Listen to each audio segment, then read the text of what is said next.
அன்பான சகோதர சகோதரிகளே, நம்முடைய குருமகான் வேதாத்ரி மகரிஷி அவர்கள் மனவளக்கலை என்ற பெரும் பொக்கிஷத்தை நமக்கு கொடுத்திருக்கிறார்கள். நம்முடைய மனதை வளப்படுத்தக்கூடிய ஒரு பொக்கிஷம். அப்போ அந்த நம்முடைய மனம் வளப்பட்டு விட்டதா என்று பார்க்கும்போது, அது எப்போ பார்க்க முடியும்? நம்முடைய மனம் வளமாக இருக்கிறதான்னு எப்போ பார்க்கலாம் அப்படின்னு சொன்னா, நமக்கு ஏற்படுகிற சூழ்நிலைகள், கடினமான சூழ்நிலைகளில் நம்முடைய மனம் எப்படி இருக்குது அப்படின்னு பார்க்கும்போது தான் நம்முடைய மனம் வளமாக இருக்கிறதா இல்லையா அப்படின்னு தெரியும். இப்ப நார்மலா ஒரு சூழல் இருக்கு. எனக்கு நமக்கு எல்லாருக்குமே நிறைய பேரை தெரிஞ்சிருக்கும். இப்போ நம்முடைய சங்கம் இருக்குது. அந்த சங்கத்துக்கு ஒரு அன்பர் வருவார். அவங்க வந்து ரிட்டையர்ட் பெர்சன். அவங்களும் அவங்க ஹஸ்பண்டும் மட்டும் தான் வீட்ல இருப்பாங்க. அதனால சாயங்காலம் ஒரு 6 மணி 6:30க்கு உள்ள சங்கத்துக்கு ஏதாவது ப்ரோகிராம் இருக்கும் வரணும் அப்படின்னு சொன்னா 6 மணி ப்ரோகிராம்னா 5:45 அல்லது 5:55 கரெக்டா அவர் வந்துருவாரு. அப்புறம் யாராவது கொஞ்சம் லேட் ஆனா ஒரு உதாரணத்துக்கு சொல்றேன். அவரு என்ன லேட் ஆயிட்டு அப்படின்னு சொல்லி அவங்க கிட்ட எல்லாரையும் கேட்பார். அவர் வந்து டைமிங்ல எல்லாம் கரெக்டா இருப்பார்.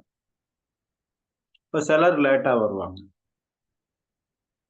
அப்ப அவர் வந்து லேட்டா வரவங்ககிட்ட சொல்லுவாரு, நீங்க சரியா வர்றதில்ல.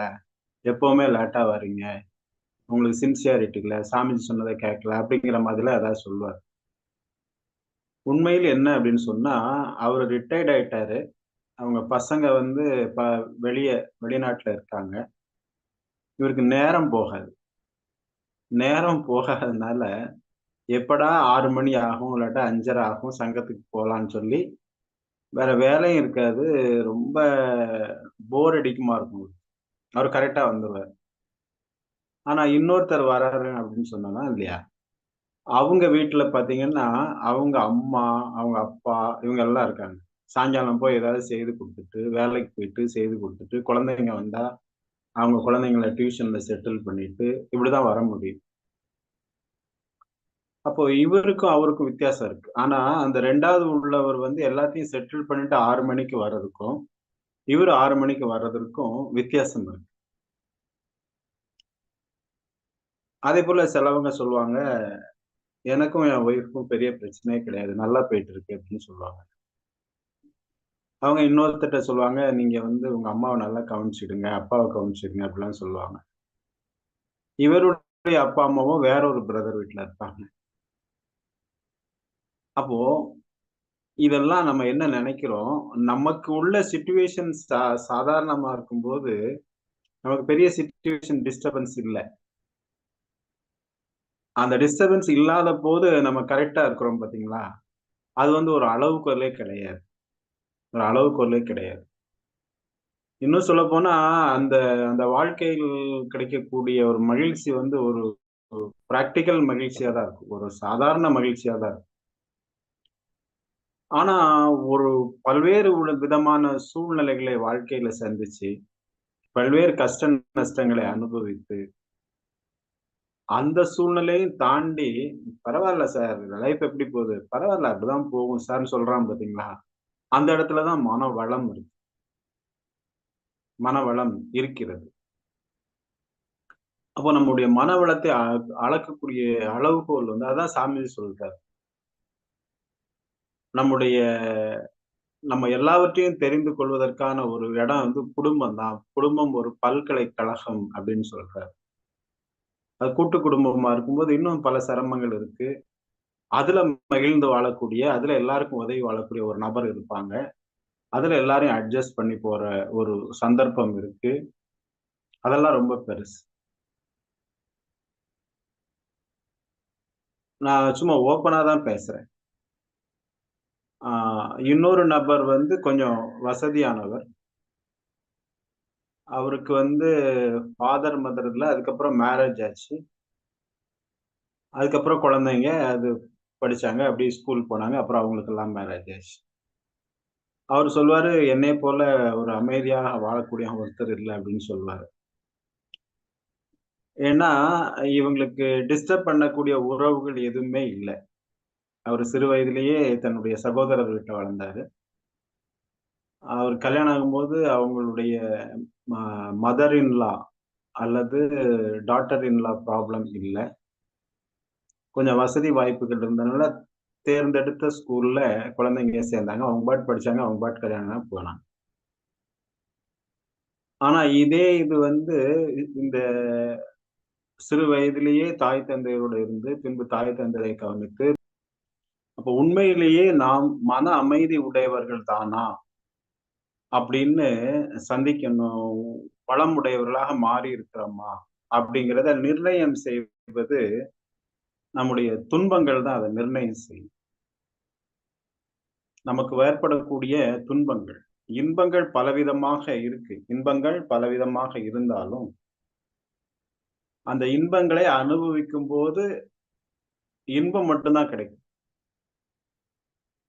துன்பத்தை தாண்டி வரும்போது, அதில் ஏற்படக்கூடிய அனுபவம் பேரின்பமாக, ஒரு விடுதலையோடு கூடிய இன்பமாக இருக்கும். துன்பத்தை தாண்டி வரக்கூடிய இன்பம், ஒரு விடுதலையோடு கூடிய இன்பமாக இருக்கும். அப்ப நம்முடைய மனம் வளப்பட்டு விட்டதா என்று அடிக்கடி கேட்டுக்கொள்ளணும். ஏன்னா, எந்த எந்த சிச்சுவேஷன் புதுசாக வரும் பொழுது, நாம் கலங்காமல் இருக்கிறோமா? மனம் கலங்காமல் இருக்கிறோமா? வருவது வரட்டும். எப்படி வேண்டாலும் வரட்டும். அதை நம்ம பார்த்துக் கொள்ளலாம் என்கின்ற தைரியத்தோடு இருக்கிறோமா? இல்லாட்டா நிர்கதியாக இருக்கிறோமா? சில நேரம் நமக்கு வரக்கூடிய பிரச்சனைகள் பார்த்தா கற்பனையான பிரச்சனைகள் நெறைய இருக்கு. சிலவங்க என்ன நெனைப்பாங்கன்னா, என் பையன் வந்து எப்படியாவது ஒரு பெரிய கம்பெனில ஜாயின் பண்ணிர்றோம். நெறைய சம்பாதிக்கணும். அப்படியா சம்பாதிப்பானோ, மாட்டானோ, பெரிய கம்பெனி கிடைக்குமோ, கிடைக்காதோ அப்படின்னு எப்ப நெனைப்பாங்கன்னா, அந்த பையன் +2 மார்க் வாங்குனதுமே நெனைக்க ஆரம்பிச்சுருவாங்க. இப்படி கற்பனையா பலர் துன்பங்களை சுமந்து கொண்டிருப்பார்கள்.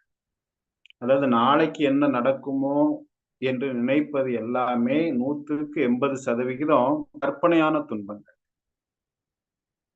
ஆனா அன்றாடம் சந்திக்கிற துன்பங்களை தாங்கிக் கொண்டு, பின்பு அன்றாட வாழ்க்கை தேவைக்காக ஓடிக்கொண்டு, நம்மை சுற்றி இருப்பவர்களை மகரிஷி சொன்ன மாரி அட்ஜஸ்ட்மென்ட், டாலரன்ஸ், சாக்ரிஃபைஸ் என்ற சிஸ்டத்தின் அடிப்படையில் பொறுத்துக்கொண்டு வாழ்க்கையை செல்பவர்களுக்கு இருக்கக்கூடிய ஒரு பக்குவம் இருக்குது பாருங்க. விச் இஸ் கால்டு மனவளம். அந்த மனவளத்தை நம்ம சந்திச்சுட்டோம். இந்த மாதிரி பல சூழ்நிலைகளை சந்தித்து, மனதில் பொறுமையோடு இருந்து கொண்டு, இப்போது ஏற்பட்டிருக்கக்கூடிய துன்பத்தை எவ்வாறு தீர்ப்பது என்று முயற்சி செய்து கொண்டே இருக்கக்கூடிய ஒரு நபருக்கு மனவளம் இருக்கும். ஆனா எந்த துன்பத்தையும் சந்திக்காம, கொஞ்சம் ஃப்ரீயா இருந்துட்டு, நான் நல்லா மகிழ்ச்சியாக தான் இருக்கேன், மனவளத்தோட தான் இருக்கேன் அப்படின்னு சொல்றது வந்து, ஒரு சரியான அளவீட்டு முறை இல்ல. அப்போ நீங்க இப்ப என்கிட்ட கேட்கலாம், நீங்க சொன்னா துன்பப்படுன்னு சொல்ற மாரி இருக்கே சார் அப்படின்னு. நான் அப்படி சொல்லல. நீங்க உங்களுக்கு ஒரு துன்பம் வந்திருக்கிறது, அல்லது உங்களுக்கு ஒரு பிரச்சனை வந்திருக்கிறது, அல்லது உங்களுக்கு ஒரு இடர்பாடு வந்திருக்கிறது என்றால், அந்த இடர்பாட்டைக் கண்டு கலங்காமல் நீங்கள் இருந்தால், அந்த துன்பத்தைக் கண்டு துவண்டு போகாமல் இருந்தால், அந்த பிரச்சனையைக் கண்டு பயப்படாமல் நீங்கள் இருந்தால், நீங்கள் மனவளம் மிக்கவர் என்று பொருள். சாதாரணமா மகான்கள் வந்து நெறைய நல்ல விஷயங்கள செய்ய சொல்றாங்க. மகரிஷி வந்து காலையில எந்திரிச்சு தியானம் பண்ணுங்க. உங்களுக்கு அருள் காப்பு போட்டுக் கொள்ளுங்க. வீட்டுக்கு அருள் காப்பு போட்டுக் கொள்ளுங்க. குழந்தைங்களுக்கு அருள் காப்பு போட்டுக் கொள்ளுங்க. அப்புறம் ஈவினிங் முடிஞ்சா தியானம் பண்ணுங்க. உடற்பயிற்சி பண்ணுங்க. அ அகத்தாய்வு பண்ணுங்க. தற்சோதனை பண்ணுங்க. இப்படிலாம் சொல்றாங்க. இதெல்லாம் ரெகுலரா ஃபாலோ பண்ணிட்டு, பிரச்சனை இல்லாத ஒரு ஆள் இதெல்லாம் ரெகுலரா ஃபாலோ பண்ணும்போது, பெரிய ரிசல்ட் கிடைக்கிறதுக்கு வாய்ப்பில்ல. நான் இன்று காலையில் உடற்பயிற்சி செய்தேனா? அப்போ சும்மா ஃப்ரீயா இருக்கிறவரு செஞ்சு தான் இருப்பாரு. டைம் போணும்ல, செஞ்சு தான் இருப்பாரு. சிலவங்க காலைல 6:30 மணிக்கு ட்ரெயின் பிடிக்க வேண்டியிருக்கும். அவங்க செஞ்சிருக்க மாட்டாங்க. ஆனா ட்ரெயின்ல போகும்போது நினைப்பாங்க, இன்னைக்கு கொஞ்சம் ஏர்லியரா எந்திரிச்சா பண்ணியிருந்துருக்கலாமா இருந்தது அப்படின்னு நினைச்சிருப்பாங்க. அப்ப அவங்க மனசு அதிலேயே தான் இருக்கும். ஒரு உதாரணத்துக்கு ஒரு கதை சொல்றேன் பாருங்க. ஆ அதாவது ஒரு ஒரு ஒரு ஊர் இருக்கு. அந்த ஊர்ல ஒரு தவறான பெண்மணி இருக்காங்க. ஒரு வேசி அப்படி வச்சுக்கங்க. அந்த வேசி இருக்காங்க. அவங்க வீட்டுக்கு எல்லா ஆண்களும் வந்துட்டு போறதெல்லாம் இருப்பாங்க. பக்கத்துல ஒரு தெருவுல தள்ளி ஒரு சாமியார் மாதிரி ஒரு ஆள் இருப்பாரு. அவரும் இப்பப்ப பார்ப்பாரு. இந்த வீட்டுக்கு இவன்லாம் வந்துட்டு போறான், அவன்லாம் வந்துட்டு போறான்னு. அடிக்கடி இவரு பார்க்கறதுனால, இவருக்கு தோணும். நம்மளும் ஒரு நாள் சந்திச்சா என்ன? அப்படின்னு ஒரு தோணல் அவருக்கு வரும். அப்போ இவரு இறைத்தன்மையோடு உண்மையிலேயே தன் மனதை வைத்திருக்க வேண்டியவர் எதிர்ல நடக்கக்கூடிய விஷயத்தை நினைத்து, நம்மளும் அப்படி பண்ணா என்ன? அப்படிங்கிற மாதிரி ஒரு களங்கத்தை அவரே உருவாக்கிக் கொள்றார். அவர் மனம் இறைநிலையா தான் இருக்கு. ஆனா அவர் களங்கத்தை உருவாக்கிக் கொள்கிறார். இறைவனை நோக்கி பயணத்துல அவருடைய மனதுல ஒரு களங்கம் ஏற்படுது. ஆனா அந்த அம்மா அந்த அம்மா எதிர்த்த வீட்ல இருக்குதா, இந்த வீட்டுக்கு நெறைய பேர் எல்லா சத்சங்கமும் நடக்கும் பார்த்துட்டு, கேட்டுட்டு போயிட்டு இருப்பாங்க. அந்த அம்மாவ பத்தி நெறைய பேருக்கு தெரியும்னால அவங்க அங்க வர்றதில்ல. ஆனா அந்த அம்மா என்ன நெனைக்கிறாங்க, இந்த இதெல்லாம் விட்டுட்டு ஒரு நாள் அங்க போய் சத்சங்கத்துல கலந்தா எப்படி இருக்கும்? அப்படின்னு அடிக்கடி நெனச்சுக்கிடுவாங்க. தன்னுடைய வாழ்க்கை இப்படி இருக்குதே! இறைவா! இந்த வாழ்க்கை முடிந்து, நான் அப்படி ஒரு இறைவனை அடையக்கூடிய ஒரு நிலையில அங்க பக்கத்துல ஒரு இடம் இருக்கு. அங்க போனா போனா நல்லா இருக்கும். அதுக்கு வாய்ப்பு கிடைக்கட்டுமே இறைவான்னு அவங்க நெனைக்கிறாங்க. இவரு இத நெனைக்கிறாரு. அவங்க இத நெனைக்கிறாங்க. இப்ப பாருங்க, யார் எப்போ இறைவன நெனச்சுக்கிட்டு இருக்கா? அந்த அம்மா தான் நெனச்சுட்டு இருக்காங்க. வாழ்க்கை சூழல் சிக்கலா இருக்கு. ஆனா, இறைவன சந்திச்சா நல்லா இருக்குமே! நமக்கெல்லாம் புண்ணியம் இருக்கா? இல்லையான்னு தெரியலையே! அப்படின்னு சொல்லி அந்த அம்மா நெனைக்குது. இந்த ஆளு என்ன நெனைக்கிறாரு? இவருக்கு எல்லா சிச்சுவேஷனும் நல்லா தான் இருக்கு. ஆனா, இறைவன மட்டுமே நினைக்க வேண்டிய ஒருவர் என்ன செய்றாரு? தவறா நினைக்கிறார். இது போல நம்முடைய வாழ்க்கையில சில வெற்றி பெற்றுட்டோம்னு நெனைப்போம். புறத்துல நம்ம சரி வெற்றியாளனாக காண்பித்துக் கொள்வோம். அல்லது மகிழ்ச்சியுடையவனாக காண்பித்துக் கொள்வோம். ஆனா, உண்மையில் நீங்கள் மனவளம் பெற்றுவிட்டீர்களா? உண்மையில் நீங்கள் மகிழ்ச்சியாக இருக்கிறீர்களா? உண்மையில் நீங்கள் அன்புடையவராக இருக்கிறீர்களா? அப்படின்லாம் நீங்க உங்கள நீங்களே கேட்டுப் பாருங்க. கடுமையான துன்பம் இருக்கும் பொழுது கூட, உங்களால் சகஜமாக நீங்க என்ன நபரோ, அதுபோல் அந்த நிலையிலேயே ஒரு நபரிடம் உரையாட முடிகிறதா? அப்படின்னு பாருங்க. அப்போ அப்போ இதுக்கு இடையில நமக்கு என்ன மனோ நமக்கு துன்பமான மனோநிலைக்கு இடையில என்ன இருக்கு அப்படின்னு சொன்னா, தொடர்ந்து தியானம் செய்வதனாலயும், தொடர்ந்து சத்சங்கத்தில் அமர்ந்து கேட்டுக்கொள்வதாலும், அல்லது சத்சங்கம் நடத்துவதாலும், மனதிற்கு ஒரு பக்குவம் ஏற்படுகிறது. அடிக்கடி பேசி, பேசி, அடிக்கடி கேட்டு, கேட்டு மனம் வந்து இப்படித்தான் சூழ்நிலைகள் வரும். இப்படி வரக்கூடிய சூழ்நிலைகள் இப்படித்தான் இருக்கும். அது ஒருவேளை சேஞ்ச் ஆகும். சேஞ்ச் ஆகாமலும் போகலாம். ஆனா எதுவுமே நம்மள பாதிக்க வேண்டிய அவசியம் இல்லை.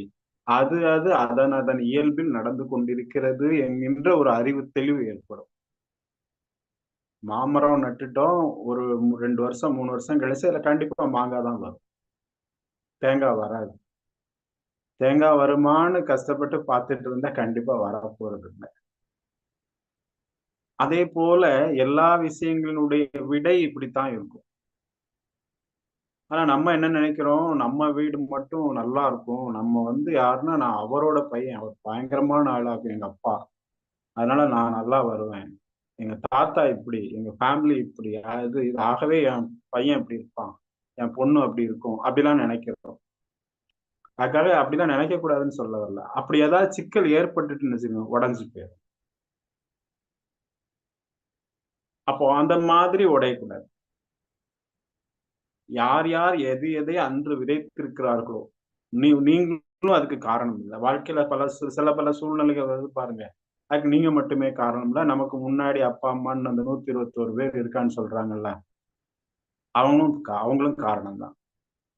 நல்லதுக்கும் அவன் தான் காரணம், கெட்டதுக்கும் அவன் தான் காரணம். அப்ப உங்களுக்கு ஏதாவது துன்பம் வரும்போது அந்த 4 பேர் கையில கிடைச்சான்னு வச்சுக்கோங்க, எப்படி இருக்கும்? அப்போ அந்த மாதிரி பழைய பதிவுகள்ல இந்த இந்த இடத்த புரிந்து கொள்றவன் ஆன்மீகவாதி. அப்ப பழைய பதிவுகள்ல இருந்து வரக்கூடிய விளைவு, என்னுடைய முகம் என்னுடைய தாய் போலயோ, தந்தை போலயோ இருக்கு. I cannot select my face, I cannot select my parent, I cannot select my children. இயற்கை அனுப்பி வைக்குது ஒவ்வொருத்தர. என் உருவத்த வந்து இயற்கை குடுத்திருக்கு. இந்த உருவத்துக்கும் நாகராஜனுக்கும் சம்பந்தம் இல்ல. இந்த சோலுக்கும் இதுக்கும் சம்பந்தம் இல்ல. இந்த உள்ள இருக்கிற சோலுக்கும் என்னுடைய பேரண்ட்டுக்கும் சம்பந்தம் இல்ல. இந்த உள்ள இருக்கிற சோலுக்கும் என்னுடைய டாட்டருக்கும் சம்பந்தம் இல்ல. The soul is behind the Almighty. Almighty the soul. அப்படின்னு அண்டர்ஸ்டாண்ட் பண்ணிட்டா, அந்த மனதுல பதிவுகள் ஏற்படுவதில்லை. பதிவுகள்னா என்ன? துன்பம் தரக்கூடிய சூழ்நிலைகள் வந்த போதும், துன்பத்தை துன்பம் என்று கருதாத ஒரு மனோநிலை உங்கள்ட்ட இருக்கும். இப்போ ஒரு அப்பா, அம்மா இருக்கிறாங்க. ஒரு பொண்ணு காலேஜ் படிச்சுட்டு இருக்கு. 3rd இயர் முடிச்சு வந்தது அந்த பொண்ணு சொல்லுது, "அப்பா நான் இப்படி ஒருத்தர விரும்புறேன்." அதுல பெரிய சிக்கல் வருது. Practical difficulties with both family. அப்போ என்ன நடக்கும்? அந்த குடும்பத்துல பல சிக்கல்கள் நடக்கும். ஒருத்தர் மட்டும் இல்ல. அவங்க அப்பா மட்டும் இல்ல, அம்மா இருப்பாங்க, தாத்தா, பாட்டி இவங்களுக்குள்ள அந்த பொண்ணு இப்படி சொன்னதும் பலவேறு சிக்கல்கள் ஏற்படும். ஆனா, அந்த உள்ளே இருக்கக்கூடிய ஆன்மாவை உணர்ந்த ஒருவன், அறிவின் வழியே பயணப்படக்கூடிய ஒருவன், உலகத்தில் இருக்கக்கூடிய பிள்ளைங்கள் போல, என்னுடைய பிள்ளையும் இது போல ஒன்றை சொல்வதற்கு வாய்ப்பு இருக்கிறது. ஆகவே நடந்த இந்த விஷயத்தை எவ்வாறு கையாளுவது? எவ்வாறு அணுகுவது என்ற முயற்சியில் இருப்பானே தவிர, என்னுடைய வீட்டில் இப்படி நடந்து விட்டது என்று வருத்தப்பட மாட்டான். எனக்கு இப்படி ஒரு துன்பம் வந்துவிட்டது என்று வருத்தப்பட மாட்டான். நடக்கின்ற நிகழ்ச்சி வெளியே நடக்கிறது. இதை எவ்வாறு கையாளுவது? பைக் பஞ்சர் ஆயிட்டு, பஞ்சர் ஒட்டுறது கொஞ்சம் கஷ்டம் தான். வெளிய யாரெல்லாம் கூப்பிட்டு எடுத்து ஃபோன போட்டு அந்த இடத்துல யார் இருக்கா? பக்கத்துல யார் இருக்கா? ரூ. 100 செலவாகுற இடத்துல ரூ. 500 செலவாகும் தான். ஆனா அத செய்துட்டே இருக்கு. பாதிப்பில்லாமல் அதை செய்து கொண்டே இருக்குது. அப்போ துன்பம் பலவேறு விதமாக நம்மை சூழ்ந்த போதிலும், நமக்கு உள்ளாக இருக்கக்கூடிய அச்சாணியாக இருக்கக்கூடிய இறைவனிடம் பற்று வைத்திருப்பவனால், குடும்பத்திடம் பற்று வைத்திருக்கிறவன் என்ன நினைப்பான்? ஐயோ! என் குடும்பத்துக்கு மானம் போச்சு, மரியாதை போச்சு, அப்ப போச்சு, எல்லாம் போச்சுன்னு நினைப்பான். ஏன்னா குடும்பம் மேல பற்று. பணத்து மேல பணம் போயிட்டுன்னா, பணத்து மேல பற்று இருக்கிறவன் பணம் போச்சேன்னு நினைப்பான். மானம் போச்சுன்னு நினைப்பாங்க. என்னெல்லாமோ நினைப்பாங்க சில நிகழ்ச்சிகள் நடக்கும்போது. ஊரார் என்ன சொல்லுவாங்கன்னு நினைப்பாங்க. இதெல்லாமே நடக்குது. ஆனா, ஒரு மனவளக் கலைஞன் அல்லது வேதாத்ரி மகரிஷி அவர்களின் அடிச்சுவற்றை பின்பற்றி தொடர்கின்ற ஒருவன், தன்னுடைய உள்ளார்ந்த ஆன்மாவை உணர்ந்திருப்பானாயானால், அவன் அத வந்து வெளிப்புற நிகழ்ச்சியா தான் பார்ப்பான். அவனுக்கு மனசுக்கு உள்ளாக போய் அது அவன பாதிக்காது. வெளிப்புற நிகழ்ச்சியாக பார்த்து, இப்ப வெளிய நம்ம ஒரு ஆளுக்கு உதவி செஞ்சா எப்படி செய்வோம்? அதே போலயே நமக்கு ஏற்படும் சங்கடம், துன்பம், சில சிக்கல்களுக்கு நாமே வெளியாளாக இருந்து அதை தீர்வு காண முடியும். அப்ப மனது எப்படி இருக்கணும்? தவத்தின் மூலம், சிந்தனையின் மூலம், அல்லது தற்சோதனையின் மூலம், அல்லது பல்வேறு சத்சங்கங்களை கேட்டதன் மூலம் மனம் உறுதியானதாக இருக்க வேண்டும். எந்த விதமான சூழ்நிலையா கூட இருக்கலாம். இப்போ வந்து உலகம் பரவலாக கொஞ்சம் பொருளாதார ரீதியா நல்லா இருக்கு. பழைய காலத்துல நான் கேள்விப்பட்டிருக்கேன். சாப்பாட்டுக்கெல்லாம் கஷ்டப்படுவாங்க. ஏதோ சொல்லுவாங்க பஞ்சம்லாம் வந்தது இந்தியால அப்படின்னு சொல்லுவாங்க. நான் இப்ப கூட ஒரு ஒரு கோவில் எனக்கு தெரிஞ்சவங்க அவங்க ஃபங்ஷன் வச்சிருந்தாங்க. கண்டிப்பா போணும். அங்க நைட்டுன்னு நெனைக்கிறேன். நைட்டோ மத்தியானமோ சாப்பாடுலாம் போட்டாங்க. அப்போ ஒரு ஃபேமிலி கொஞ்சம் பார்த்தா பாவமா இருக்காங்க. அந்த ஃபேமிலி சாப்பிட உட்கார்ந்துருக்காங்க. அப்ப அந்த ஃபேமிலியில ஒரு பையன் வந்து சாப்பாடு வச்சுட்டே போறாங்க. சோறு, சாதம் வச்சுட்டே போறாங்க. சாதம் வச்சுட்டே போனோனே, அவன் அந்த சாதத்தெல்லாம் எடுத்து ஒரு பையில நெறச்சிட்டே இருக்கான். அப்போ நான் பார்த்துட்டு பார்த்தேன். பாவம் அந்த பையன் எதுக்கு அவங்க அம்மா தான் சொல்லியிருப்பாங்க, "கொஞ்சம் சாப்பாடு எடுத்து வச்சுக்கடா, ராத்திரி சாப்பிட்டுறலாம். இல்லாட்டா நாளைக்கும் வச்சுட்டு, காலையிலேயே தண்ணி ஊத்தி சாதத்த வச்சுட்டு" இப்படி சொல்லியிருக்கணும். அப்படிதான் நெனைக்கிறேன் நான். "நீ சாதம் எடுத்துட்டு வா, நாளை நம்ம வீட்ல போய் தண்ணிலாம் ஊத்தி வச்சு, நாளைக்கு ஃபுல்லா அந்த சாதம் சாப்பிட்டுக்கலாம்ன்னு" சொல்லியிருக்கலாம். ரொம்ப சங்கடமா இருந்தது. அப்போ இப்போ இதுக்கு நடந்து ஒரு 1 இயர் கூட இருக்காது. நான் பார்த்தேன். 1 இயர் கூட இருக்காது. நான் பார்த்தேன். அப்ப இந்த மாதிரி ஒரு சூழல் நடக்கும்போது, அது எவ்வளவு கடினமானதாக நம்முடைய அவங்க கஷ்டப்படுவதையே வாழ்க்கையா வச்சிருக்காங்க. ஒரு ஒரு சாரர். அதாவது பொருளாதார ரீதியாக ரொம்ப சிக்கல்ல இருக்கிறவங்க, டெய்லி ஒவ்வொன்றுக்கு கஷ்டம். உணவு, உடை, இருப்பிடம் இந்த மாதிரி பல்வேறு விஷயத்துல கஷ்டத்துல இருக்கிறாங்க. அவங்களுக்கு அது பழகி விட்டது. சரி இன்னைக்கு இருக்கிறத சாப்பிடுவோம், நாளைக்கு மிச்சம் இன்னைக்கு ஒண்ணும் இல்லைன்னா ஒரு நேரம் சாப்பிடாம இருப்போம் என்பதெல்லாம் அவர்களுக்கு பழகிவிட்டது.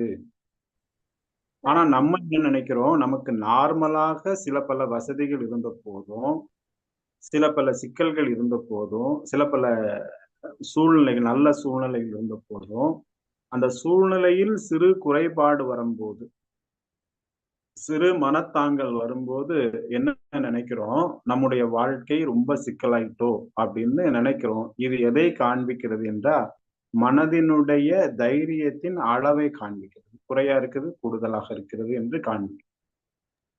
இப்போ நம்முடைய வாழ்க்கையில் ஏற்படக்கூடிய ஒரு நல்ல மனோபலம் உடையவன். மனம் மனம் என்பது உயிரின் படர்க்கை நிலை. அப்போ மனோபலம் என்பது வரக்கூடியதை ஏற்கக்கூடிய தைரியத்தை தான் மனோபலம்னு சொல்றோம். மன உறுதின்னு சொல்றோம். அந்த மனம் தியானத்தின் மூலம் உயிர்ல அடங்குது. ஆக்னையில என்ன நடக்கு? மனதை ஒருநிலைப்படுத்தி புருவ மத்தியில வைத்து தியானம் செய்றோம். மனதை ஒருநிலைப்படுத்தி புருவ மத்தியில வைத்து தியானம் செய்றோம். மனதை ஒருநிலைப்படுத்தி தியானம் செய்றோம். அப்போ மன உறுதி ஒன்று இருக்குது, மனோதைரியம் ஒன்று இருக்கு. இப்படி நிறைய விஷயங்கள் இருக்கு மனசுக்கு. ஆனா, நீங்க நல்ல தியானம் செய்து, புருவ மத்தியில தியானம் செய்து, மனதை ஒருநிலைப்படுத்தி உயிர்ல அடங்குறோம். உயிர்ல அடங்குறோம். மனம் என்பது உயிர்ல அடங்குவது பேர் தான் தியானம், ஓர்மை நிலை இப்படிலாம் இருக்கு. சமாதிங்கிறது மனம் இல்லாம போறது. அப்ப அந்த ஸ்டேட் ஆஃப் சமாதி நிலை, சமம் கூட்டல் ஆதி நிலை தான் சமாதி. அப்படி அந்த சமாதி நிலைக்கு நம்ம செல்லும்போது, நம்ம மனதை கடந்து, உயிரை கடந்து ஆன்மாவோடு இணைவதால் அடிக்கடி சமாதி நிலை. அந்த அடிக்கடி சமாதி நிலைக்கு எவ்வாறு போவது அப்படிங்கும்போது தான் மகரிஷி அவங்க இறைநிலை தவம் ஒண்ணு குடுத்திருக்காங்க. அப்புறம் வந்து துரியாதீத தவம் ஒண்ணு குடுத்திருக்காங்க. அடிக்கடி நம்முடைய ஆன்ம துகளினுடைய சக்தியை அதிகரிப்பதற்காக கண்ணாடி தவம், அதுக்கப்புறம் விளக்கு தவம் இதெல்லாம் குடுத்திருக்காங்க. இதெல்லாம் ரெகுலரா செய்து வரும்போது அந்த அந்த பலன்கள் நமக்கு ஈஸியா கிடைக்கும். பலமாக நமக்கு கிடைக்கும். அப்போ அந்த மாதிரி ஒரு கண்டிஷன்ல மனோபலம் என்பது ஆக்கினை போன்ற தியானத்தின் மூலமும், மன உறுதியும், துரியம் என்பது போல கிடைத்தாலும், நம்முடைய ஆன்மாவை பற்றி நன்றாக அறிந்து கொண்டு, அதை பற்றி அடிக்கடி சிந்தித்து, ஆன்ம உணர்வு பெற்றவர்களுக்கு இருக்கக்கூடியதான் ஆன்ம பலம். ஆன்ம பலம். அப்ப அந்த ஆன்ம பலம் உடையவர்களுக்கு வெளியே உள்ள சிக்கல்கள் சிக்கலாக வராது. நல்லா புரிஞ்சுக்கணும். மன உறுதி என்பது பல்வேறு விதமான தியானங்களால், மனதிற்கு கொடுக்கும் பல்வேறு விதமான பயிற்சிகளால் ஏற்படுவது. ஆனா ஆன்ம பலம் என்பது நீங்கள் எல்லாவற்றையும் பற்றி தெரிந்து கொண்டு எல்லாவற்றையும் தெரிய முடியாது. எல்லாவற்றையும் எல்லாரும் தெரிந்து கொள்ள முடியாது. அட்லீஸ்ட் நான் என்பது இயற்கையின் ஒரு வடிவம். நான் இயற்கையின் ஒரு அங்கம். எப்படி வந்து மாம்பழம் இயற்கையின் ஒரு வடிவம். இந்த வடிவம் மாம்பழம் இயற்கையாக இருக்கக்கூடிய வடிவம் வந்து அந்த சுவையை தான் குடுக்கும். காட்டுல சிங்கம், புலி, நரி, கரடி எல்லாம் இருக்குது. மானு, பசு, ஆடு இதெல்லாமே இருக்குது காட்டுல. இப்ப ஒரு மான் வந்து புலியிடமிருந்து தப்பிக்கிறதுக்கு ஓடிட்டே இருக்கு. அந்த மானாக இருப்பதும் இறைவன் தான், புலியாக இருப்பதும் இறைவன் தான். பதிவுகளோடு கூடி அது அது அதனதன் பதிவில் அதனதன் செயல்பாட்டுகளை செய்து கொண்டிருக்கிறது. இப்போ மான் வந்து நான் மட்டும் புலியா இருந்திருந்தா எப்படி இருக்கும் அப்படின்னு நினைக்காம, நான் மான் தான், என்னுடைய சூழ்நிலை இதுதான், தப்பிக்க வேண்டியது என்னுடைய பொறுப்பு அப்படின்னு புரிஞ்சுக்கிடணும். ஆனா அந்த மானா இருக்கக்கூடிய நம்ம என்ன நினைக்கிறோம், நம்ம புலி ஆகணும், புலி ஆகணும். புலி ஆக முடியாது. மானாக இருக்க முடியும். அது போல நான் என்பவன் இது வந்து அதுக்கு பொருத்தமா இருக்கும். ஆனா மனிதன்ட்ட நிறைய மாற்றம் எடுப்பதற்கு, மனமாற்றத்துக்கு வாய்ப்பு இருக்கு. நான் என்பது இறைவனின் மறுவடி. இறைவனே நானாக இருக்கிறான். ஆகவே நான் எந்த துன்பம் வந்த போதும் என்னுடைய ஆன்மா வந்து இறைவனோடு சார்ந்து இருக்கிறதுனால என்னுடைய சூழ்நிலைக்கு தக்கவாறு இந்த துன்பம் வந்திருக்கிறது. இதை எவ்வாறு நான் விளக்குவது என்று என்னுடைய ஆன்ம பலத்தின் மூலம் நான் உணர்ந்து கொள்வேன் என்கின்ற ஒரு வைராக்கியம். அதுக்குதான் ஆன்மீக பயிற்சிகள் எல்லாம். ஆன்மீக பயிற்சிகள் என்று கூறுவது ஆன்மாவை பற்றி அறிவது, ஆன்மாவை பலப்படுத்துவது. குறள்ல 2 குறள் சொல்றார் வள்ளுவர். 2 குறள் சொல்றார். ஊழின் பெருவலி ஆவுல விதி. இப்ப நம்ம துன்பத்தை பத்தி பேசுறோம். எல்லாருக்கும் துன்பம் இருக்கு, என்ன செய்யறது அப்படின்னு. அப்போ ஊழ்னா ஏற்கனவே செஞ்சதோட பலன். ஊழின் பெருவலி ஆவுல மற்றொன்று சூழினும் தான் முந்துரும். இந்த குறள் நீங்க அடிக்கடி கேட்டிருப்பீங்க. ஐயாவும் சொல்லிட்டாங்க. ஐயாவும் நிறைய சொல்லியிருக்காங்க. ஊழின் பெரு வலி, வலிமை. ஊழ் விதிக்கு வலி எதுன்னா, நம்ம என்னெல்லாமோ செஞ்சு அந்த துன்பத்துல இருந்து தப்பிக்க நினைச்சாலும் ஊழின் பெரு வலி ஆவுல மற்றொன்று சூழினும் தான் முந்துரும்.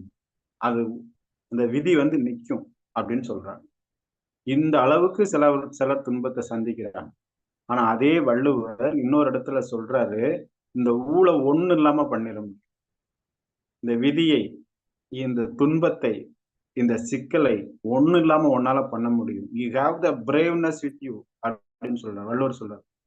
ஊழையும் உட்பக்கம் காண்பர் உழைவின்றி அயராது உஞ்ஞாற்றுபவர் அப்படின்னு ஒரு குறள் சொல்றார். இந்த பிரச்சனை எதனால வந்துச்சு?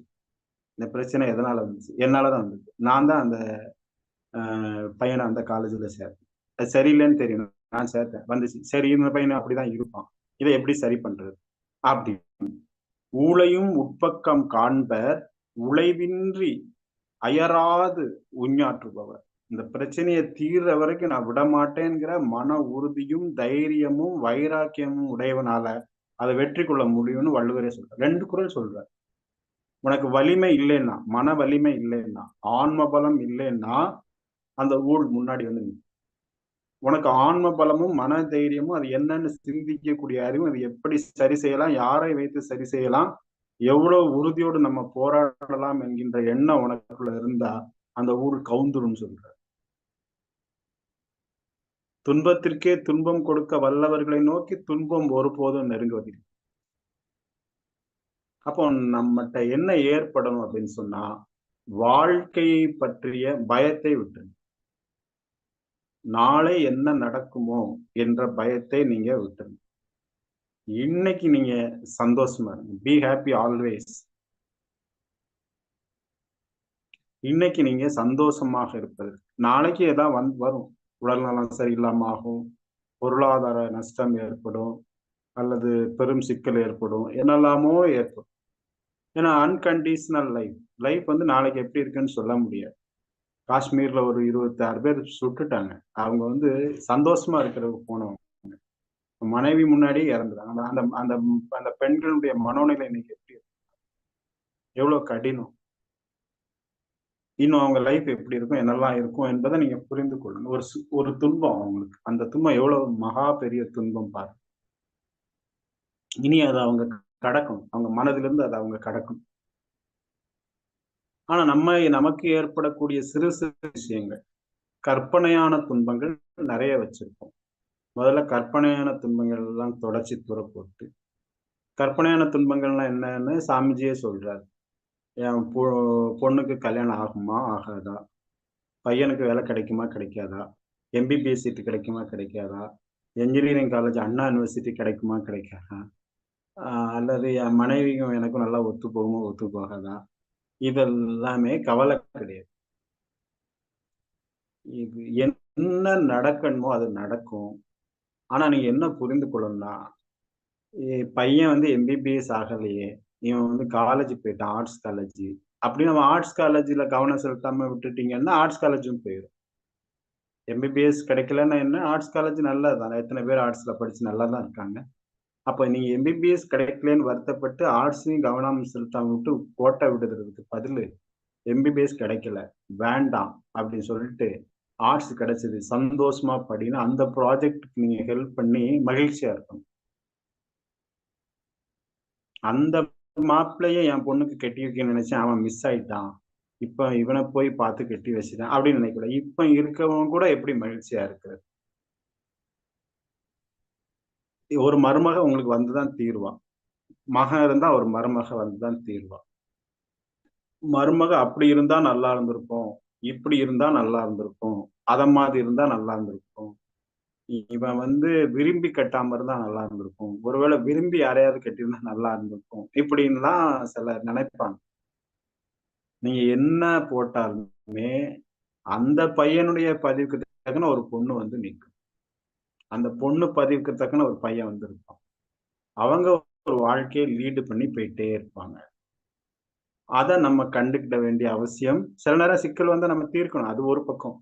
ஆனா, மனதளவுல உள்ள போய் இப்படி இருந்தா நல்லா இருந்திருக்கும் அப்படின்னு நினைக்க வேண்டிய அவசியம் இல்ல.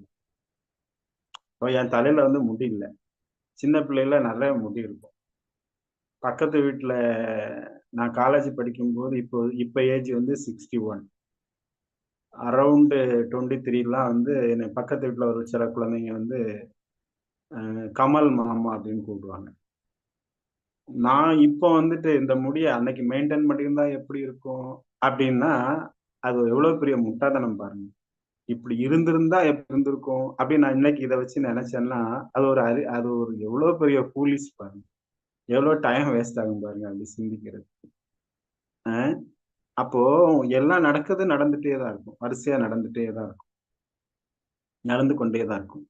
அப்ப எந்த இதுவும் நம்மள பாதிக்காம இருந்ததுன்னா, நம்ம என்னமோ நினைப்போம். வெளிய ஏதோ நினைப்பாங்களோ அப்படின்னு நினைப்போங்களா? அப்படி யாரும் நினைக்க மாட்டாங்க. நினைச்சா நினைச்சுட்டு போறாங்க. நினைக்கலன்னா அத பத்தி ஒண்ணும் கிடையாது. அதுபோல நம்மளுடைய வாழ்க்கையில நம்முடைய மனம், ஆன்மா, மனம், உயிர், ஆன்மா. அந்த 3ம் தான் வாழ்க்கை நடத்துது. நல்லா யோசிச்சு பாருங்க. உங்க மனம் தான் வாழ்ந்துட்டே இருக்கு. இப்ப நீங்க ஒரு அறையில இருக்கீங்க. தியானம் பண்ணிட்டு இருக்கீங்க. கம்ஃபர்ட்டா இருக்கு, கம்ஃபர்ட்டா இல்லாதது நீங்க நினைக்கிறது தான். எத்தன பேர் இதுல 50 பேருக்கு மேல தியானம் பண்ணிட்டு இருக்கோம். 50 சீட் இருக்கு. யாருக்காவது 50 4 சீட்டு கஷ்டமா தான் இருக்கும். நம்ம வந்து நம்ம சீட்டு கஷ்டமா இருக்குன்னு நினைச்சிட்டு இருக்கிறதுல அர்த்தம் இல்ல. இல்ல சும்மா உதாரணத்துக்கு சொல்றேன். அப்போ எல்லாமே எல்லா இடத்துலயும் எல்லாமே நடந்து கொண்டு தான் இருக்கு. நம்ம மட்டும் கஷ்டப்படுவது போலவும், ஆ மற்றத பத்தி நம்ம ஐடியா இல்லாதது போலவும், நம்ம ஒரு மனக்குழப்பத்துல இருக்கோம். ஆகவே பேரன்புமிக்க சகோதர, சகோதரிகளே, நீங்க யாரும் எந்த நிகழ்ச்சியை நடந்து கொண்டிருக்கக்கூடிய எந்த வாழ்க்கை சிக்கலை பற்றியும் பயம் கொள்ளல் ஆகாது. திடம் கொண்ட மனதுடையவராக இருக்கும். இயேசுநாதர் சொல்றாரு, "fear not, fear not, be brave." Fear not. பயம் கொள்ளாதே, திடம் கொள். Fear not, be brave. ஏன் அப்படி? நான் பயம் கொள்ளாம எப்படி திடம் கொள்றது? Because the kingdom of godliness within you. Fear not, be brave அப்படின்னு சொல்றாரு. இந்த முருகர் படத்துல கீழ யாம் இருக்க பயம். யாம் அப்படிங்கிறது ஆன்மாவுக்கு. வேணா உங்களுக்கு சில நேரம் தாங்க முடியாத கஷ்டம் வரும்போது கண்ணீர் கூட வரும். அழ கூட செய்யலாம். ஆனா பயப்படாதீங்க. அழுங்க அது கூட பிரச்சனை. அது இயற்கையான ஒன்று. பயம் வந்து பதிவுகளின் அடிப்படையில் வந்தது. இந்த மானு புலியை பார்த்து பயந்து, எலி பூனையை பார்த்து பயந்து, இந்த எலி பூனையை பார்த்து பயப்படுது. சில வீடியோ எல்லாம் காமிக்க எலியை பார்த்து பூனை பயப்படுது இப்போ அப்படிலாம் காமிக்கிறேன் சில வீடியோ. அதை நல்லா உள்வாங்கிடுங்க. அதாவது இதுவரைக்கும் பார்த்த பயத்தை மாத்தி பாருங்க, எதிர்கொள்ளுங்க. அதாவது பியர்னு ஒரு வேர்டு இருக்கு. பியரை வந்து பியரை நினைச்சு ஓடவும் செய்யலாம், பியரை எதிர்த்து நிற்கவும் செய்யலாம், பயத்தை எதிர்த்து நிற்கவும் செய்யலாம். பியரை நினைச்சு ஓடுனீங்கன்னா பியர் துரத்திக்கிட்டே இருக்கும். பியர்னா பயம், சாரி, பிரச்சனையை நினைத்து பிரச்சனையை நினைத்து ஓடுனீங்கன்னா அந்த பிரச்சனை உங்களை துரத்திட்டே இருக்கும். பிரச்சனையை எதிர்த்து நின்னீங்கன்னா, அந்த ப்ராப்ளத்தை எதிர்த்து நின்னீங்கன்னா அதுவும் ஸ்டாப் ஆனிக்கும். அப்புறம் நம்ம என்ன செய்யலாம்னு பார்த்துக்கலாம். இதெல்லாம் மனதில் தான் நிற்குது, மனதில் தான் நிற்கும். ஆகவே இந்த மனதை கொஞ்சம் கொஞ்சமாக தைரியம் உடையதாக மாற்றும், மனதை கொஞ்சம் கொஞ்சமாக வலிமை உடையதாக மாற்றும். உங்க சுத்தி இருக்கிற நபர்களிடம் நீங்க ஒரு ஆன்ம உணர்வாளர்கள் என்று நீங்க உங்களை உறுதி செய்யுங்க. அது ஆன்மா உணர்ந்துட்டீங்களா உணரலையான்னு சிந்திக்க வேண்டாம். நீங்க ஆன்ம உணர்வு பெற்றவர்கள் தான். என்னைக்கு குண்டலினி மகாசக்தி உங்க புருவ மத்திக்கு போயிட்டோ நீங்க உயிர் உணர்வை பெற்றவர்கள் என்று அர்த்தம். இவ்வாறான யோகி, நீங்க ஒரு யோகி. ஆனா நீங்க யோகின்னு உங்களுக்கு தெரியாது. ஏன்னா அந்த ஒரு சிங்கம் இருக்கு பாத்தீங்களா, தப்பிச்சு போய் ஒரு ஆட்டுக்குட்டி கூட்டத்துல மாட்டிக்கிட்டு. அதுக்கெல்லாம் தெரியாதுல்ல. ஆட்டுக்குட்டி வந்து சிங்கத்தை பார்க்கும், சிங்கம் வந்து ஆட்டுக்குட்டி பார்க்கும். சிங்கத்துக்கு வந்து ஆட்டுக்குட்டியை பார்க்க தான் தான் பேச பார்த்ததே கிடையாது. அந்த ஆட்டுக்குட்டிகள் கூட வந்து அப்படியே அலைஞ்சிட்டே இருக்கும். அது சவுண்டு வேற மாதிரி இருந்தாலும் ஆல்மோஸ்ட் ஆட்டுக்குட்டி கூட சேர்ந்து மே அப்படின்னு சொல்ல ஆரம்பிச்சிட்டு, அப்படி ஆட்டுக்குட்டி கூட சேர்ந்து மேன்னு சொல்லிட்டே இருக்கு. அப்ப கொஞ்சம் வளர்ந்த பிறகு அந்த ஆட்டுக்குட்டிக்கும் சிங்கத்துக்கு கொஞ்சம் வித்தியாசம் இருக்கு. ஆடெல்லாம் அது அப்படியே பார்க்குது. நம்ம குட்டிலாம் இப்படி இருக்கு, இது வித்தியாசமா இருக்கு. அது ரொம்ப நாள் கூட இருந்ததுனால அது ஒண்ணும் சொல்லல. ஆனா அந்த சிங்கக்குட்டிக்கு மட்டும் தான் சிங்கம்னு தெரியாது. இந்த ஆட்டுக்குட்டி கூடயே அப்படியே போயிருக்கு. ஏன்னா அதை பார்க்கல. ஆட்டுக்குட்டிகள் ஒன்னொன்ன பார்த்துட்டு இதை பார்க்குது. சிங்கம் மட்டும் பார்க்க முடியும். சிங்கக்குட்டிக்கு மட்டும் எக்ஸ்ட்ரா ஒரு சிங்கம் இல்லாதனால அது பார்க்க முடியும். ரொம்ப நாள் கழிச்சு தாய் சிங்கம் இந்த சிங்கக்குட்டியை பார்த்து, அடப்பா நம்ம குட்டி மாதிரிலாம் இருக்கு, ரொம்ப நாள் கழிச்சு இங்கதான் இருந்திருக்கா அப்படின்னு சொல்லி அது அங்க வந்து பாஞ்சு வந்து அந்த பாஞ்சு வந்து ஆடெல்லாம் ஓடிட்டு, அந்த சிங்கம் மட்டும் இப்படி நிக்குது. அதுக்கு தெரியாது. ஏன்னா ஆட்டுக்குட்டிக்கு தான் பியர் இருக்கு. ஆட்டுக்குட்டிய பழைய காலத்துல பெரிய மிருகம் துரத்தின பியர் ஆட்டுக்குட்டிக்குள்ள இருக்கு.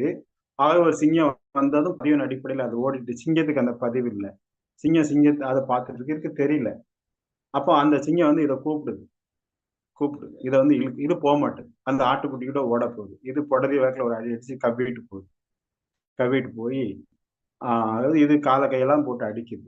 ஒரு தண்ணி கிட்ட போய் தேங்கி நிக்கிற தண்ணியில போய் இது முகத்தை காமிக்குது. தன்னுடைய முகத்தை இதே முகத்தையும் காமிக்குது. இப்பதான் பாக்குது தான் முகம் வந்து ஆட்டுக்குட்டின்னு எனக்கு தெரியாது. இதுவரைக்கும் நம்ம எதிர்த்தால பார்த்த முகம் என்னுடையது அல்ல, நான் ஒரு சிங்கம் அப்படின்னு அப்பதான் அது உணருது. அப்பதான் தன்னுடைய இனத்தை பார்க்குது. சிங்க கூட்டம்லாம் இருக்கு, தன்னுடைய இனத்தை பார்த்து அதே போல சிங்கக்குட்டிலாம் இருக்கு. அப்ப அதை பார்த்து அப்பா நம்ம கம்பீரமான ஒரு கூட்டத்தை சேர்ந்தோம் போல அப்படின்னு நினைச்சிட்டு அங்க இருந்து பாக்குது. அந்த ஆடெல்லாம் அங்க நிக்கி, அது கூட பழகுனதுதான்.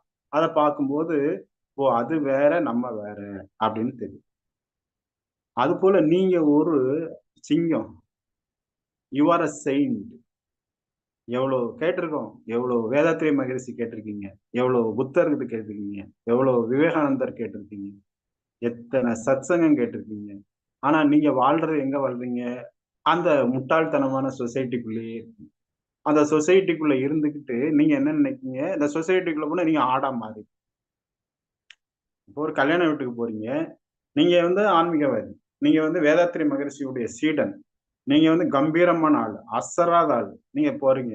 உங்களை யாருமே வாங்கன்னு சொல்ல, ஒண்ணும் சொல்ல. ஆனா என்னடா நம்ம வரலன்னு சொல்லிட்டான், கண்டுக்கிட்டவே இல்லை அப்படின்னு உங்க மனம் தளர்ந்தது அப்படின்னா நீங்க ஆட்டுக்குட்டி.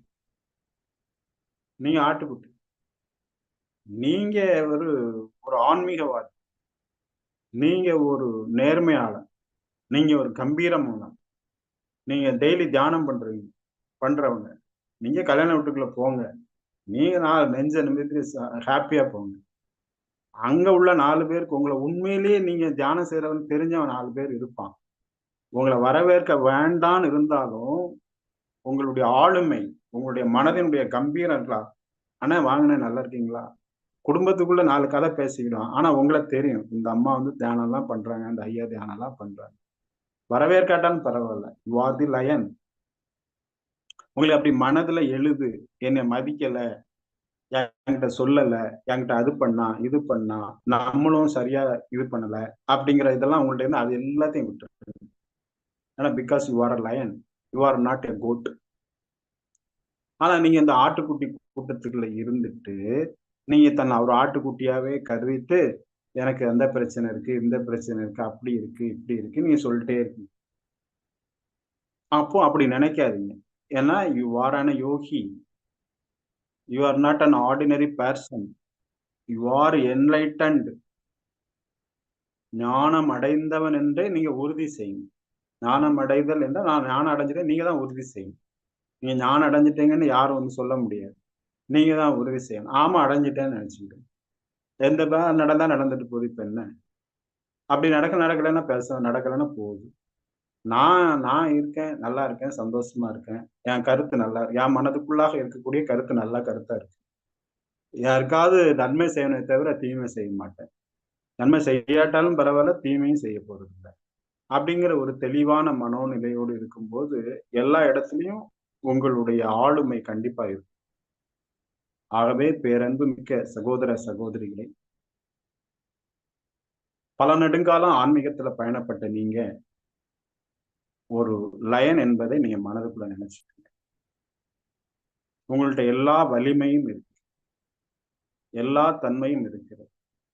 மகரிஷி அவர்கள் உங்களுக்குள்ளாக குடுத்திருக்காங்க. நம்ம சில நேரத்துல நம்ம சாதாரண மனிதர்களா இருக்கிறதுனால, அத நம்ம எடுக்க தவறிர்றோம். எடுக்க முடியாம போயிடும். மனதுல அவ்வளவு கனம் இருக்கு. அறிவு இருந்ததுன்னா அந்த கனத்தெல்லாம் வெளிய தள்ளும். ஆக நீங்க நன்றாக புரிந்து கொள்ள வேண்டியது என்ன என்றால், எந்த சூழ்நிலையிலும் மனம் கலங்காத ஒரு சிறந்த மாமனிதராக நீங்கள் விளங்க வேண்டும் என்பதுதான். ஏன்னா கோடிக்கணக்கான மக்கள் இருக்கிற இடத்துல, இந்த மாதிரி புத்தர், ஆ குருஜிப்னு ஒருத்தர் உண்டு. இயேசுநாதர் போன்ற சிறந்த மகான்களை சாதாரணமா ஃபாலோ பண்றவங்க இல்ல. உண்மையிலேயே ஃபாலோ பண்றவங்க. கம்பீரமாக இருக்கு. நெறைய பெரிய பெரிய மகான் திருவள்ளுவர் அவர்லாம் எவ்வளவு கம்பீரம், எவ்வளவு குரல்ல நமக்கு லைஃப வந்து விளக்குறாரு பாருங்க. "இடும்பைக்கு இடும்பை படுப்பர், இடும்பைக்கு இடும்பை படாதார். துன்பத்திற்கே துன்பம் கொடுக்க வல்லவனை நோக்கி துன்பம் ஒருபோதும் நெருங்குவது. தவம் செய்வார் தன் கர்மம் செய்வார்." இது நெறைய தடவ சொன்னது. ஆகவே நீங்க மிக தைரியமாக, நாளையை நான் எப்படி வேண்டுமானாலும் நாளை எப்படி இருந்தாலும் பரவால்ல. I am ready for tomorrow. Because I am not a goat. I am a lion. Lion சொல்லி யாரையாவது கடிச்சு வச்சிடாதீங்க. I am not a goat. I am a lion. அப்படிங்கிறத முடிவு செய்யுங்க. வாழ்க வளமுடன்.